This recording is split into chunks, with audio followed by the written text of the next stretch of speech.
ये आदमी को स्पेशल कोर्ट ने अच्छा डांट फटकार लगाई और अच्छे से इसको जमानत नहीं दी, क्योंकि इसकी हिम्मत या मजाल कैसे हो गई कि पुलिस के ऊपर टिप्पणी करने की, पुलिस को अभद्र गालियां बकने की। कोर्ट ने जो बोला है ये सराहनीय काम है, सराहनीय उसने ऑर्डर पास किया है, सराहनीय उसने जो भी बातें बोली हैं अपनी ऑर्डर पास करते हुए कि आपको 14 दिन के लिए आपको न्यायिक हिरासत में रखा जाएगा। जिस तरह से भी आम आदमी पार्टी के जो नेता है ना, वो सारे हैं लड़की। ये यूपी गए और इन्हें लड़कों ने छिड़ दिया, ये छिड़ गई सारी, ये इनके साथ ये बदतमीजी हो गई। आप पे स्याही गिराई है, आप स्याही गिराने लायक हो, ये बदतमीजी है आपके। वो बड़ा हरामी बंदा है, बड़ा निकम्मा बंदा है।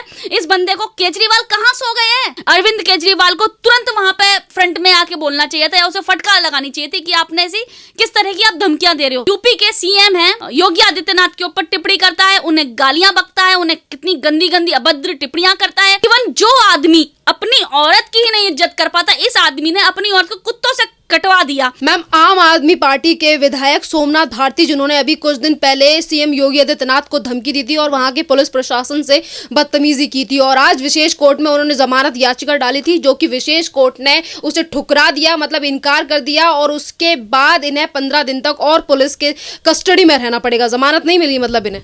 देखिए, सबसे पहली बात तो जब किसी भी पार्टी का नेता, चाहे वो सीएम पद पे हो या फिर जस्ट आपका शिक्षा मंत्री हो, किसी कोई भी उसके पास कोई भी डिपार्टमेंट हो, इस तरह के स्टेटमेंट देता है, संगठन का जो बड़ा नेता होता है, सीएम, जैसे अरविंद केजरीवाल की पार्टी में से किसी ने हमारे योगी आदित्यनाथ जी को कुछ बोला, पहली बात तो इस हद तक नौबती नहीं आने देनी चाहिए थी। अरविंद केजरीवाल को तुरंत वहां पे फ्रंट में आके बोलना चाहिए था, या उसे फटकार लगानी चाहिए थी कि आपने ऐसी किस तरह की आप धमकियां दे रहे हो। किसी भी कार्य की निंदा करना या उसकी बढ़ाई करना, विपक्ष और पक्ष में जो पार्टियां होती है उनका समन्वय से ही राज्य चलते हैं, उसी के समन्वय से ही देश चलता है, वो एक अलग मुद्दा हो गया। लेकिन आप किसी को पर्सनलाइज जाकर उसके ऊपर टिप्पणियां कर रहे हो, उसके ऊपर धमकियां दे रहे हो कि मैं तुझे यहां से उठवा दूंगा, मैं तुझे वो कर दूंगा, ये कर दूंगा।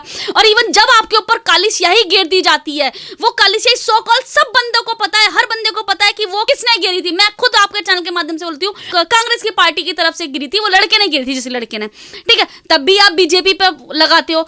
इवन आप ये सोचो, इस आदमी से आप क्या उम्मीद कर सकते हो? आप पार्टी का जो भी बंदा है, ये आदमी बीजेपी के नेता जो कि यूपी के सीएम हैं, योगी आदित्यनाथ के ऊपर टिप्पणी करता है, उन्हें गालियां बकता है, उन्हें कितनी गंदी गंदी अभद्र टिप्पणियां करता है, पुलिस के ऊपर अभद्र टिप्पणियां करता है। भाई, आपको किसने अधिकार दे दिया? अगर आप 100 कॉल नेता बन गए और नेता नगरी में आकर आप किसी भी पद पर आ गए, तो आपको अधिकार मिल गया किसी के ऊपर। और मैडम, इस आदमी से क्यों मिल लगाई जा सकती है? अगर इस आदमी के पास मीडिया लोग जाते हैं तो मीडिया वालों से गलत बातें बोलता है। इवन जो आदमी अपनी औरत की ही नहीं इज्जत कर पाता, इस आदमी ने अपनी औरत को कुत्तों से कटवा दिया, ठीक है। जिस औरत के साथ या जिस आदमी के साथ हम 7 फेरे लेते हैं, उसके साथ पूरा अपना लाइफ स्पेंड करते हैं और इतना सारा समय कहते हैं 24 घंटे स्पेंड करते हैं, उस औरत से भी लगाव नहीं है, हम इससे क्या उम्मीद लगाई जा सकती? इस तरह के नेता को तो कहते हैं किसी भी संगठन में नहीं आना चाहिए, चाहे वो कोई सी भी पार्टी हो। मैं तो साफ विरोध करती हूँ इस तरह के तमाम नेताओं का, इस तरह के तमाम एक्टिविटी का, जो कि अपने नेताओं को इसमें ऐसे लाते हैं,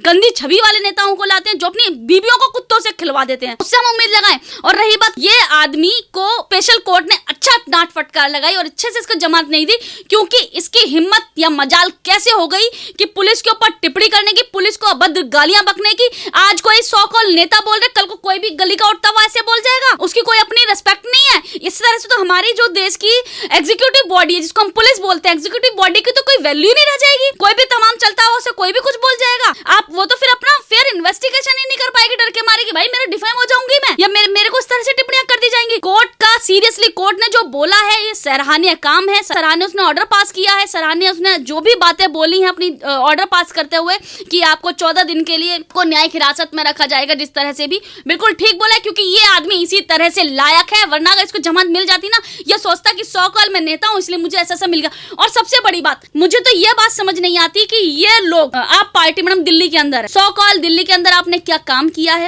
आप दिल्ली पे फोकस करो ना, आप क्यों यूपी के अंदर पहुंचे? आपको चुनाव लड़ना है दिल्ली के अंदर, आप यूपी में जाके पहुंच रहे हो। अगर आपको यूपी में चुनाव लड़े तो आपको धरातल स्तर तैयार करना पड़ेगा। ये नहीं किसी की बुराई कर दोगे आप, ये नहीं कि किसी को भी कहते हो गोली से उड़ा दूंगा, ये नहीं कुत्तों को अपनी बीवी को खिलवा दोगे तो तुम्हें वोट कर देगी, कोई नहीं करेगी भाई। और रही बात, आप अगर ना क्या बोलते हैं, अगर आप दिल्ली के स्कूल देखोगे, जिस टाइम बड़ी लंबी लंबी चौड़ी चौड़ी बात होती है कि दिल्ली के स्कूल ऐसे हो गए, वैसे हो गए, ये हो गए, गवर्नमेंट स्कूल स्पेशली ऐसे हो गए, भाई वो केवल ना फोटो फ्रेम में आने के लिए कुछ समय के लिए अच्छे स्कूल रहते हैं, फिर बाद में वो मुझे पता है कैसे हो जाता है, और हम सबको पता है, जो लोग दिल्ली में रहते हैं ना उनसे पूछो वो स्कूल की छवि किस तरह से सुधरी है और किस तरह से मीडिया के सामने, किस तरह से कैमरा के सामने सुधरी है। ओनली यूपी में जाके पहुंच जाते हो। अगर आपको याद होगा, योगी आदित्यनाथ से पहले वहां पे सरकार थी आपके साइकिल वाले की, समाजवादी के पार्टी के टाइम पे, जब कहते ना जब चिट वाली जो नकल चलती थी, भाई लोग खिड़कियों से खड़े होकर नकल पास करते। वहां के स्कूल की छवि इतनी गंदी थी जिसकी हम कल्पना भी नहीं कर सकते। यूपी के अंदर अगर जिसको भी झोल से पास होना है ना, कहां से पहुंच जाओ, यूपी पहुंच जाओ। जिसको भी मेहनत नहीं करनी, कहां से पहुंच जाओ, यूपी जाके पहुंच जाओ। ये आपकी छवि थी यूपी के स्कूलों की, जो कि अब छवि सुधर रही। कहते ना जब जो बंदा बिल्कुल ही जमीन पे पड़ा हो ना, उसको उठाना, वो बात होती है कि आपने इसको कहां से कहां लेके आए हो। आप दिल्ली के स्कूल की बात करते हो, क्या बोलता है बंदा, वाईफाई लगवाता है फ्री में। वाईफाई अगर इस बंदे ने ना, मैं खुद बोल रही हूँ, मेरे को अपने घर के पास वाईफाई लगवाने के लिए ना 100 तो इनके मशक्कत पास करनी पड़ी, जो कि आज भी नहीं लगा, ठीक है। और फिर वो भी लग रहा है अपनी सेटिंग से, अपने जो इनके नेता वगैरह है ना, उन्हीं के घर के नीचे वाईफाई लगे हुए हैं। मेरी गाड़ी का शीशा फूटा था, शीशा फोड़ के मेरी गाड़ी की बैटरी चोरी हो गई, ठीक है। बैटरी चोरी होने के बाद अरविंद केजरीवाल के कैमरे लगे हुए हैं जगह जगह, और इवन जहां पे कैमरे वहां वाईफाई भी है। अरविंद केजरीवाल के कैमरों का वाईफाई का पासवर्ड लोगों को नहीं पता। अरविंद केजरीवाल के कैमरे कब से कहां तक चलते हैं वो लोगों को नहीं पता। आज तक मेरी गाड़ी किसने चुराई, जबकि कैमरे के बिल्कुल जस्ट सामने खड़ी थी, आज तक ये बात किसी को नहीं पता। अब आप खुद सोचो, जब आप दिल्ली की जनता को तो खुश कर नहीं पा रहे, आपके सेटिंगबाज बहुत सारे हैं, कोई काम बिना सेटिंग से नहीं हो रहा। आप सिविल डिफेंस में भर्ती हो तब आपका पुलिस वेरिफिकेशन तक तो पैसों में हो रहा है, आपकी एंट्री तो खुद पैसों में हो रही है, और आप बात करते हो यूपी की बात करने की। आपको हिम्मत किसने दे दी, आपको अधिकार किसने दे दिया यूपी पुलिस को या यूपी गवर्नमेंट को आप ऐसे टिप्पणी कर दोगे। स्पेशल आप किसी भी सीएम पे ऐसे टिप्पणी कैसे कर सकते हो। आपको किसी का इवन किसी भी पार्टी के नेता, इवन किसी भी, चाहे वो आप पार्टी चाहे बीजेपी, आपको किसी को अधिकार नहीं है डायरेक्ट आप उस पर पर्सनल टिप्पणी करो। तमीजी की थी और उनको धमकी दी थी कि मैं तुम्हारी वर्दी उतरवा दूंगा, और अब सोमनाथ भारती को उसी उत्तर प्रदेश की पुलिस के साथ कुछ दिन और गुजारने पड़ेंगे। तो क्या कहना चाहोगे इनके लिए? मैडम वो ना क्या बोलते हैं, वो जब हमारे देश पे इंग्लैंड वालों का शासन था, अंग्रेजों का शासन था, वो सोच रहे हैं अब वो पूरे भारत में मेरा शासन है, मैं कभी भी किसी की वर्दी उतरवा सकता हूँ, किसी को भी आईपीएस बना सकता हूँ, किसी को भी डॉक्टर बना सकता हूँ। तो भाई आप हमारे देश के राष्ट्रपति तक कोई अधिकार नहीं है मैडम। राष्ट्रपति के जो भी अधिकार है उसके भी एक बाउंड्रीज है। ऐसे नहीं आप किसी की वर्दी उतरवा दोगे। कौन हो भाई, पहले आप अपने घर की तो औरत को संभाल लो, आप उसे कुत्तों से खिलवा रहे हो, पहले जाके उसको दवाई करवाओ, बेचारी को रेवीज ना हो जाए और पता चले उसको कुछ और भी उस पर अत्याचार कर रहा हो। मेरे को तो बल्कि ये बोलना चाहिए मीडिया हाउस को, जाके उसकी बीबी बेचारी को देखो वो कैसे अत्याचार, वो बड़ा हरामी बंदा है, बड़ा निकम्मा बंदा है। इस बंदे को केजरीवाल कहाँ सो गए हैं, कहाँ? आप नींद की गोलियां लेके सोते हो क्या?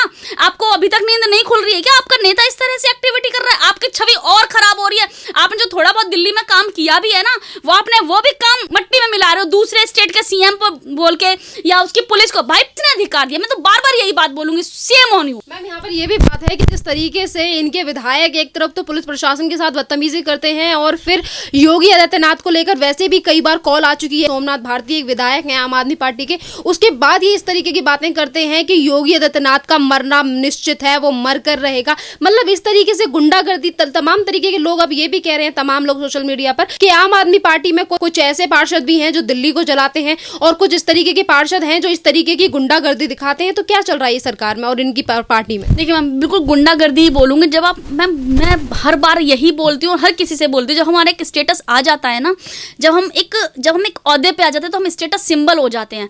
हम किसी भी तरह की इस तरह की, चाहे वो हमारा सीएम हो या हमारे पीएम हो, किसी भी हमारा मोदी जी हो या हमारे इवन केजरीवाल ही क्यों ना हो, ठीक है, इवन मुंबई गवर्नमेंट क्यों, तो हम इस तरह की स्टेटमेंटें नहीं पास कर सकते, क्योंकि हमें लोग देखते हैं, हमें लोग फॉलो करते हैं, और हमें आगे को, भाई उसको इलेक्शन लड़ना है। आप तो छवि बर्बाद कर रहे हो, क्या कर रहे हो, इस तरह से क्या एक्टिविटी कर रहे हो भाई?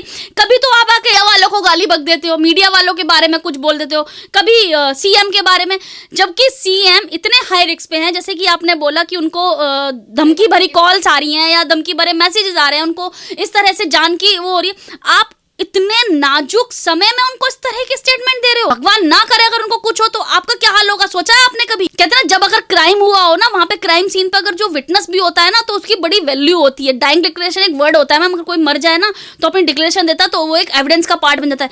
तो भगवान ना करे अगर योगी आदित्यनाथ को कुछ होता है या कुछ हो जाता है, किसी और के थ्रू भी होता, तो भाई आप स्टेटमेंट पास करके आप तो खुद ही एविडेंस इकट्ठा कर रहे हो। आपको इतनी तो अकल होनी चाहिए। स्पीच लिखते हैं या आपका कोई नाटक टाइप करते हैं, जो भी व्हाटएवर, तो उन्होंने आपको इतना नहीं समझाया आप इस तरह के स्टेटमेंट पास करो, जबकि आपकी पार्टी में तो इतने सारे लॉयर्स हैं, मेरे खुद 30,000 से इतने सारे लॉयर्स हैं, तो भी आपको इतना नहीं समझ आ रहा यार। इनके जो विधायक हैं आम आदमी पार्टी के, सोमनाथ भारती कर देते हैं, और उसके बावजूद भी अगर आम आदमी पार्टी की तरफ से कुछ कहा जाता है तो सिर्फ ये कहा जाता है कि हमारे नेता जो है वो उत्तर प्रदेश गए थे, फूलों की हालत देखने गए थे और उनके साथ बदतमीजी हुई। मतलब वो भी इन सारी चीजों को नजरअंदाज कर देते हैं कि किस तरीके से उनके विधायक, पुलिस प्रशासन और वहां के सीएम के लिए इस तरीके की गंदी लैंग्वेज का इस्तेमाल करते हैं और उन्हें धमकी देते हैं। आम आदमी पार्टी के जो नेता है ना, वो सारे हैं लड़की।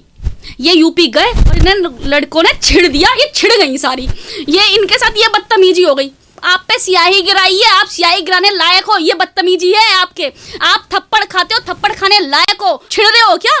कैसी पागल आदमी है, किस तरह की स्टेटमेंट बोलता है, मुझे तो समझ ही नहीं आ रहा। अपने भाई दिल्ली पे फोकस करो, तुमने वाईफाई फ्री जोन बनाया है, दिल्ली को वाईफाई करवाओ, और जो चोरी वोरी और चक्के हो रहे हैं, जो कैमरों को जो लगवा रखा है, वो डमी मत लगाओ, कैमरे वाले ढंग से काम कराओ। जिसके घर में लगवाया है कैमरा ना, जो भी इसका, उसको पूरी अथॉरिटी दो कि अगर कोई भी गली में कुछ आता है, कुछ भी होता है, तो उसको आप पावर दो कि ये काम हो। एग्जैक्टली यहाँ पर केजरीवाल जी बोलते हैं कि मैं दिल्ली के बाहर, मैं यूपी में भी इलेक्शन लड़ूंगा।